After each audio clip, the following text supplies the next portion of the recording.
Hello students, welcome to my YouTube channel Sahaj classes. तो आज इस वीडियो में हम जैसे एस्टेट पीजीटी केमिस्ट्री के जो लास्ट ईयर के पीवाईक्यू हैं वो डिस्कस कर रहे हैं हम। तो यहाँ पे हमारा जो पेपर चल रहा है वो चल रहा है 2023 वाला। 23 वाला हमारा कंप्लीट हो चुका है, ये हमारा चल रहा है 2022 वाला। और इसके हमने दो पार्ट पहले डिस्कस किए हैं, ये वाला हमारा रहेगा पार्ट 3। तो यहाँ पे हाँ पीजीटी है 2022 वाला। तो यहाँ पे हम डिस्कस करेंगे क्वेश्चन 21 से लेके क्वेश्चन 30 तक, क्योंकि 10-10 क्वेश्चन है वो वीडियो में डिस्कस कर रहे हैं हम। जब हमारे पीवाईक्यू कंप्लीट हो जाएंगे तब हम चैप्टर वाइज है वो लेके आएंगे। अभी आपके पास बहुत टाइम है, तो पहले आपका फोकस होना चाहिए एनसीईआरटी कंप्लीशन पे। तो यहाँ पे देखो क्या पूछा गया है हमसे। Wilson's disease cause accumulation of which metal in the liver, kidney and brain. जो विल्सन डिजीज होता है उसकी वजह से कौन सी जो मेटल है वो एक्सेस में हो जाती है किडनी और ब्रेन में। तो वो वाली मेटल हो जाती है, कौन सी मेटल होती है वो कॉपर मेटल हो जाती है। क्यों? क्योंकि वहां पे क्या होता है, सेरुलोप्लाज्मिन होता है, वो क्या करता है कॉपर का स्टोरेज करता है। और जब सेरुलोप्लाज्मिन की कमी हो जाती है तो वहां पे उसका स्टोरेज नहीं हो पाता और कॉपर है वो एक्सेस में हो जाता है, जिसकी वजह से क्या होता है विल्सन डिजीज है वो हो जाता है। तो यहाँ पे जो हमारा क्वेश्चन 21 है उसका आंसर रहेगा 1 कॉपर, सही। उसके बाद question 22, reaction with which of following reagent give benzaldehyde from toluene. तो यहाँ पे कौन सी रिएक्शन होगी जो हमें बेंजाल्डिहाइड से क्या देगी, टोल्यून देगी। तो देखो अगर आपको ये नहीं भी आता तो एक बार जो आपको क्वेश्चन में दिया हो ना वो बनाने की कोशिश किया करो। तो क्वेश्चन क्या दिया है हमें, बेंजाल्डिहाइड, इट मींस बेंजीन के ऊपर एल्डिहाइड ग्रुप बनाना है। कहां से बनाना है, टोल्यून से। तो हमारा रिएक्टेंट क्या रहेगा इसमें, टोल्यून। टोल्यून क्या होता है, बेंजीन के ऊपर CH3। और यहाँ पे इससे हमें क्या चाहिए, बेंजा एल्डिहाइड, बेंजीन के ऊपर एल्डिहाइड ग्रुप, ये हमें चाहिए टोल्यून टू बेंजा एल्डिहाइड। अब वन बाय वन हम रिएजेंट को देखते हैं। तो इसमें जो रिएजेंट होता है वो होता है CrO2Cl2, जिसको हम बोलते हैं, ये एक नेमिंग रिएक्शन है, इटार्ड रिएक्शन। अगर आपको ये नहीं पता कि मन ने मान लिया ये नहीं पता आपको, तो यहाँ पे देखो अगर ये वाला रिएजेंट यहाँ पे होगा तो ये क्या करेगा, इसका कंप्लीट ऑक्सीडेशन बना देगा। आपको रिएजेंट के अगर थोड़े बहुत काम पता है तो इजीली आप बता पाओगे। तो यहाँ पे ये क्या करेगा, CH3 की यहाँ पे एल्डिहाइड की बजाय कार्बोक्सिलिक ग्रुप है वो बना देगा। डाइबल H का काम होता है रिडक्शन करने का, जो साइनाइड का रिडक्शन करता है एल्डिहाइड में, तो ये वाला भी नहीं हो सकता। ये क्या होता है, फ्रीडल क्राफ्ट एसिटाइलेशन, तो यहाँ पे वो भी नहीं होगा। तो यहाँ पे हमारा ऑप्शन 1 है वो सही हो जाएगा। Question 22 option 1 is correct. उसके बाद question 23, which will be the anode cell from the following half cell reaction. तो यहाँ पे इनोट शेल हमें बतानी है। यहाँ पे दो रिएक्शन हमें दी गई है।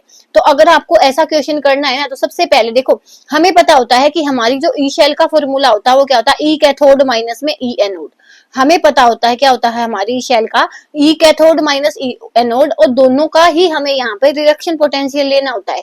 ठीक है, तो यहाँ पे देखो दिया तो यहाँ पे दोनों का रिडक्शन पोटेंशियल है। इस वाले क्वेश्चन में आपका एक मेन फोकस होता है ये चीज पता लगाने में कि किसका रिडक्शन होगा और किसका ऑक्सीडेशन होगा।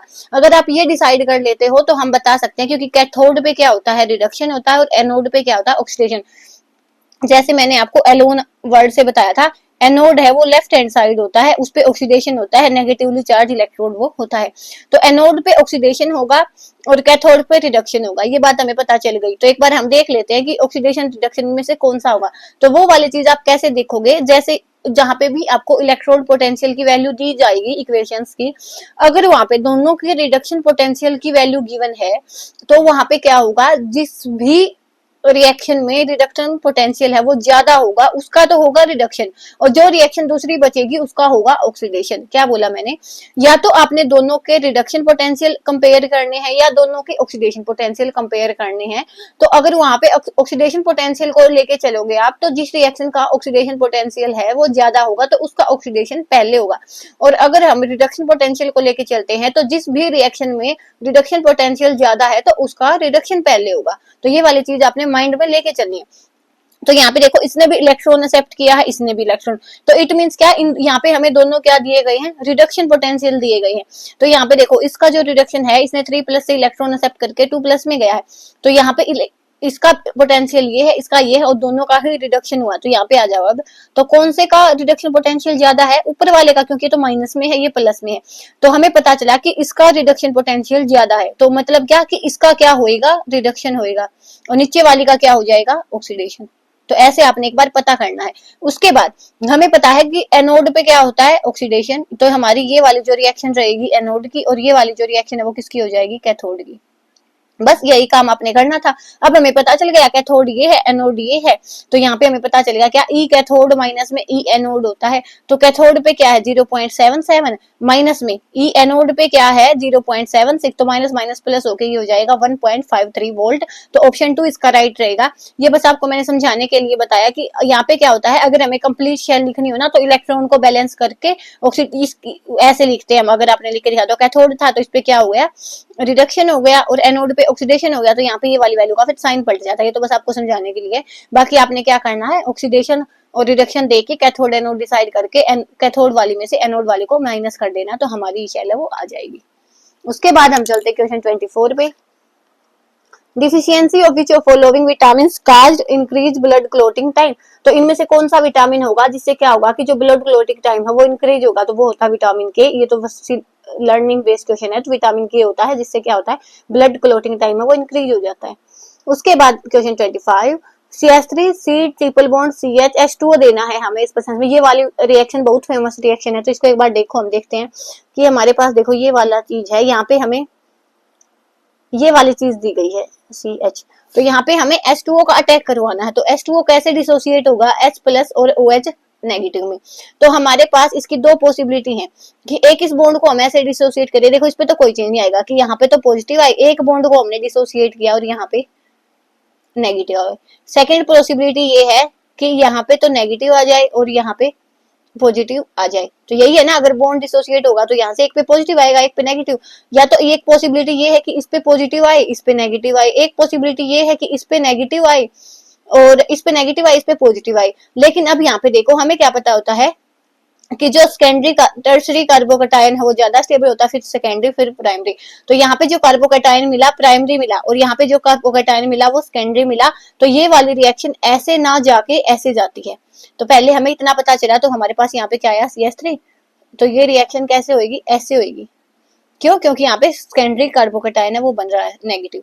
उसके बाद हमें H2O डालना है। H2O कैसे डिसोसिएट हुआ था H प्लस और OH नेगेटिव में। तो यहाँ पे H प्लस है तो H वहां पे आके माइनस पे आएगा और OH यहाँ पे आएगा, तो कैसे हो जाएगा CH3 COH और डबल बॉन्ड CH2। उसके बाद होता है यहाँ पे टोटोमेराइजेशन, कैसे कि ये है यहाँ पे क्या होगा, ये ऑक्सीजन है वो अपने लोन पेयर ऐसे देगा और यहाँ पे ये ऐसे जाए ऐसे डिसोसिएट होगा और ये H प्लस यहाँ से ले लेगा, तो ये बन जाएगा CH3 C डबल बॉन्ड हो CH3। तो एसीटोन हमें मिलेगा यहाँ से, तो हमारा ऑप्शन 3 है वो करेक्ट हो जाएगा। उसके बाद क्वेश्चन 26, यहाँ पे हमें ये रिएक्शन दी गई है E प्लस एस, यहाँ से ES मिला है और यहाँ पे सेकंड रिएक्शन ये दी गई है, तो हमें बताना है एंजाइम सबस्ट्रेट कॉम्प्लेक्स कैसा होगा। तो ये केमिकल काइनेटिक्स का आपका क्वेश्चन है। मुझे यहाँ पे ये क्लास 12 तक की जो केमिकल काइनेटिक्स है उसमें नहीं है, ये आपको मिलेगा जो अपनी BSc MSc लेवल की काइनेटिक्स है ना, तो वहां पे जाके मिलेगा। एक बार फिर भी मैं आपको समझा देती हूँ कि आपने इस क्वेश्चन को, अगर इस टाइप का क्वेश्चन आता है तो कैसे आपको इसको करना है। तो देखो यहाँ पे देखो हम लिखते हैं रेट, यहाँ पे हमारे पास यहाँ पे हमें ये दो रिएक्शन गिवन है, तो यहाँ पे देखो हम रेट कैसे लिखते हैं, जो भी स्लो स्टेप होता है वही RDS होता है। तो यहाँ पे हम लिखेंगे रेट KB और ES ऐसे लिखेंगे, ठीक है। और अब हमें पता है कि जो ये ES है ना, ये क्या है, यहाँ पे देखो मेन जो रिएक्शन का जो रिएक्टेंट है उसमें नहीं है, तो ये इसको हमने क्या करना पड़ेगा, यहाँ से हटाना पड़ेगा ऐसे लगा के, क्योंकि एक इंटरमीडिएट है और इंटरमीडिएट को हम रेट के जो रेट का जो एक्सप्रेशन होता है उसमें नहीं लिखते। तो अब आपको पता होना चाहिए कि इंटरमीडिएट को हटाते कैसे है, ऐसे कैसे अप्लाई करते हैं। तो देखो मैं बताती हूँ आपको, जिस भी आपने जहां पे भी आपने ऐसे अप्लाई करनी होती है उसको पकड़ लो, और वहां पे क्या होता है उसका जो फॉर्मेशन का रेट होता है और डिफॉर्मेशन का रेट होता है वो इक्वल होता है। बस इतना आपको पता होना चाहिए कि वो जितना फॉर्म होगा जितना डिफॉर्म होगा उसका जो रेट है वो इक्वल होगा। मीन्स क्या, इस एक साइड हम लिखेंगे जहां पे वो वाली चीज बनेगी और एक साइड हम लिखेंगे जहां पे वो वाली चीज है वो डिफॉर्म हुई होगी। मीन्स डिफॉर्म मीन्स क्या कि वो प्रोडक्ट से रिएक्टेंट में चेंज हो रही होगी। तो अब हम देखेंगे यहाँ पे देखो, यहाँ पे क्या है रेट ऑफ फॉर्मेशन, मीन्स क्या कि यहाँ पे ये क्या बनी है, मीन्स यहाँ पे ये बनी है, तो इसमें से ढूंढो कि कहाँ पे ये बनी है। ये ES है ना, तो यहाँ पे ES इस वाली रिएक्शन में बना है, तो इसको एक बार भूल जाओ नीचे वाले को। तो हमें पता चला कि E प्लस S से ES बन रहा है, तो इसका रेट हम कैसे लिखेंगे, Ka इंटू में E की कंसंट्रेशन और S की कंसंट्रेशन। तो यहाँ पे हमने ये लिखा, बाकी देखो कहीं पे भी नहीं बन रहा, यहाँ पे एक ही जो रिएक्शन है ऊपर वाली इसमें बन रहा था तो हमने लिख दिया। अब इक्वल टू, अब डिफॉर्म किस किस में हो रहा है, तो यहाँ से देखो अगर ये इस ऊपर वाली को हम भूल जाए नीचे वाली रिएक्शन देखे तो ये ES से Ka डैश से ये बदल रहा है, तो हम इसका कैसे लिखेंगे फिर Ka डैश और ES, ठीक है, एक तो रिएक्शन ये थी जिसमें डिफॉर्म हो रहा है तो हमने ये लिखा। सेकंड में ये वाली रिएक्शन है जिसमें डिफॉर्म हो रहा है तो वो क्या हो जाएगा, Kb और ES। तो यहाँ से हम ES कॉमन लेंगे तो ये क्या बनेगा, Ka प्लस में Kb और साथ में क्या आ जाएगा, ES की कंसंट्रेशन। तो यहाँ पे ये अब डिवाइड में आ जाएगा। फिलहाल इस समय हमें ES की कंसंट्रेशन ही बतानी है सबस्ट्रेट की, तो यहाँ पे ये वाला आंसर हमारा सही हो जाएगा। लेकिन कई बार क्या होता है रेट पूछ लेते हैं तो बस आपने इस वैल्यू को ऊपर वाली में पुट करना है। तो अगर रेट निकालना हो तो आपने ऐसे आ जाएगा कि इस वैल्यू को उठा के इसमें डाल दो। बस आपको ये स्टेडी स्टेट अप्रोक्सीमेशन है वो लगानी आनी चाहिए कि यहाँ पे क्या होता है, रेट ऑफ फॉर्मेशन और रेट ऑफ डिफॉर्मेशन इक्वल होता है। उसके बाद इसको आप इजिली निकाल पाओगे। फॉर्मेशन में देखो कि वो कहाँ कहाँ बनता है, यहाँ बना तो Ka इंटू में E की कंसंट्रेशन, S की कंसंट्रेशन इज इक्वल टू डिफॉर्म देखो ES से ES बना तो यहाँ पे लिखा हमने Ka ES, और यहाँ से ही बना तो यहाँ पे लिखा हमने ये और कॉमन लिया और ये ऐसे हमने किया। तो हमारा जो ऑप्शन का इस क्वेश्चन का जो आंसर है वो रहेगा ऑप्शन 2 करेक्ट हो जाएगा, ये वाला। आपने ऐसे इसको करना था। उसके बाद क्वेश्चन 27, हमें ये वाला प्रोडक्ट दिया गया और डाइबल एच दिया गया है। तो जैसे हमें पता है कि डाइबल एच का काम क्या होता है, साइनाइड ग्रुप को एल्डिहाइडिक ग्रुप में बदलना होता है। तो देख लो किसमें एल्डिहाइड बना, इसमें साइनाइड छोड़ा हुआ है, इसमें एल्डिहाइडिक बनाया, इसमें साइनाइड छोड़ा, इसमें तो एसिड ही बदल दिया। तो ऐसा नहीं होता, डाइबल एच है वो एल्डिहाइड में बदलता है। तो हमारा ऑप्शन 2 है वो करेक्ट हो जाएगा। उसके बाद question 28, which among the following compound has highest order of reactivity in nucleophilic addition reaction। हमें बताना कि कौन सा यहाँ पे कंपाउंड होगा जिसमें हाईएस्ट ऑर्डर होगा किसका, न्यूक्लियोफिलिक एडिशन का। तो पहले इनको बनाओ, तो बेंजा एल्डिहाइड, तो यहाँ पे हमने बेंजीन लगाई और इस पे एल्डिहाइडिक ग्रुप लगाया। उसके बाद सेकंड क्या है, पी टोल्यू एल्डिहाइड, पैरा पे टोल्यून और एल्डिहाइड, तो CH2 लगाओ, ऑर्थो मेटा और पैरा पे लगाओ CH3।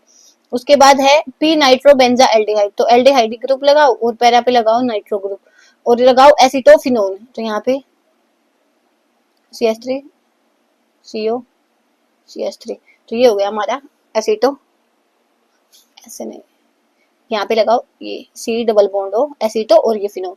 तो ये वाली चीज हमारे पास है। तो हमें बताना है कि कौन सा न्यूक्लियोफाइल है, न्यूक्लियोफिलिक एडिशन रिएक्शन है सबसे ज्यादा देगा। तो देखो न्यूक्लियोफाइल है तो इसका मतलब क्या हुआ कि वहां पे न्यूक्लियोफाइल आना होगा, मींस वहां पे इलेक्ट्रॉन डेफिशिएंट सी होनी चाहिए, क्योंकि न्यूक्लियोफिलिक मींस कि न्यूक्लियोफाइल आएगा तो वो इलेक्ट्रॉन बहुत सारे लेके आएगा।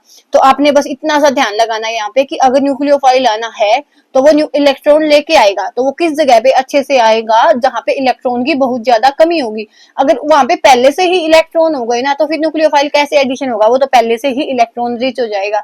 लेकिन जहाँ पे इलेक्ट्रॉन की कमी है तो वहां पे न्यूक्लियोफाइल है वो अच्छे से आ पाएगा। तो यहाँ पे देखो हमने देखा कि NO2 ग्रुप लगा हुआ है जो -I इफेक्ट से यहाँ से इलेक्ट्रॉन डेफिशिएंट बनाएगा। ये वाला ग्रुप है ये डोनेट करेगा, तो ऐसे में हमारा पास ये वाला जो एल्काइल ग्रुप है वो भी डोनेट करेगा। तो यहाँ पे एक अकेला NO2 ऐसा ग्रुप है इनमें जो इसको इलेक्ट्रॉन को अपनी साइड इलेक्ट्रॉन को विड्रॉ करके यहाँ पे क्या करेगा, रिंग को इलेक्ट्रॉन डेफिशिएंट बनाएगा। तो न्यूक्लियोफाइल है वो इजिली आ पाएगा। तो हाईएस्ट जो ऑर्डर रहेगा वो किसका रहेगा, पी नाइट्रो बेंजा एल्डिहाइड का। तो ऑप्शन 3 है वो करेक्ट हो जाएगा। उसके बाद question 29, which of following give entropy change of an ideal gas for isobaric process. तो ये वाला क्वेश्चन आपका केमिकल थर्मोडायनेमिक्स का रहेगा। मेरे ख्याल से ये भी 11th क्लास वाली थर्मोडायनेमिक्स में से नहीं है, ये भी हाई लेवल की में से है। तो ये दो फॉर्मूले होते हैं, मैंने दोनों लिख दिए हैं। यहाँ पे होता है NCV heat capacity at constant volume, ln T2/T1 temperature हो गया, R गैस कांस्टेंट हो गया, V2/V1। तो यहाँ पे हो गया heat capacity at constant pressure. अब यहाँ पे हमसे क्या पूछा गया है कि एंट्रोपी चेंज तो हमसे पूछा, लेकिन आइसोबारिक मींस हमें प्रेशर वाला फॉर्मूला लेना होगा, और आइसोबारिक मतलब प्रेशर कांस्टेंट होगा। तो ये अगर कांस्टेंट हुआ तो ये वाली जो वोल्ट टर्म है ये 0 हो गई, हमारे पास ये टर्म बचेगी। तो ये ढूंढ लो किसमें है, NCP ln T2/T1। N है क्यों, क्योंकि यहाँ पे मोल की वैल्यू 1 ली गई होगी, तो N किसी भी ऑप्शन में नहीं है, तो हमारा हो जाएगा CP ln T2/T1। तो ऑप्शन 2 है वो करेक्ट हो जाएगा। उसके बाद क्वेश्चन 30 जो है इस वीडियो का last question, C6H5CH2OH SBr KCN। ये देखो यहाँ पे क्या होगा, पहले क्या होगा, OH यहाँ पे जाएगा, OH जाएगा, Br यहाँ पे आके एडिशन कर लेगा, न्यूक्लियोफिलिक रिएक्शन हो जाएगी। तो यहाँ पे उसके बाद यहाँ पे क्या हुआ, पहले स्टेप में A क्या बना हमारे पास, C6H5CH2OH का ले लिया प्लेस Br ने। नेक्स्ट स्टेप में क्या करेगा, Br क्या करेगा, हट जाएगा यहाँ से, Cn इसका वो ले लेगा, जगह ले लेगा, तो C6H5CH2Cn। उसके बाद यहाँ पे लिखा हुआ है पार्शियल हाइड्रोलाइसिस। अगर यहाँ पे पार्शियल हाइड्रोलाइसिस नहीं लिखा होता तो ये किस में बदल जाता, कार्बोक्सिलिक एसिड ग्रुप में बदल जाता। लेकिन अब ये किस में बदलेगा, H5CH2 C double bond O NH2 amine में बदलेगा। ठीक है। उसके बाद यहाँ पे क्या दिया गया, NaOBr, तो यहाँ पे ये वाली रिएक्शन रहेगी हमारी हॉफमैन ब्रोमाइड डिग्रेडेशन, एमाइंस की रिएक्शन रहेगी। ये मैंने अपने चैनल पे अच्छे से करवाई है, आप चाहो तो देख सकते हो। यहाँ पे मैं आपको इसकी ट्रिक बताती हूँ, अगर कहीं पे भी आपको एमाइड दिखे और ये दिखे ना, तो बस इसमें को सी को हटा दो यहाँ से, सिंपल क्या बनेगा, C6H5CH2NH2। अब इसका नाम दे लो, यहाँ से देखो एक ही कार्बन है तो मिथ, और ये पूरी क्या है हमारे पास फिनाइल, तो फिनाइल मिथेन मिथेन एमाइन, तो यहाँ पे हमारे पास ऑप्शन 2 है वो करेक्ट हो जाएगा, फिनाइल मिथेन एमाइन। तो यहाँ पे हमारे पास जो 10 क्वेश्चन है वो कंप्लीट हो चुके हैं। नेक्स्ट वीडियो में हम मिलेंगे इसके नेक्स्ट 10 क्वेश्चंस के साथ, तब तक के लिए धन्यवाद। Thanks for watching my video.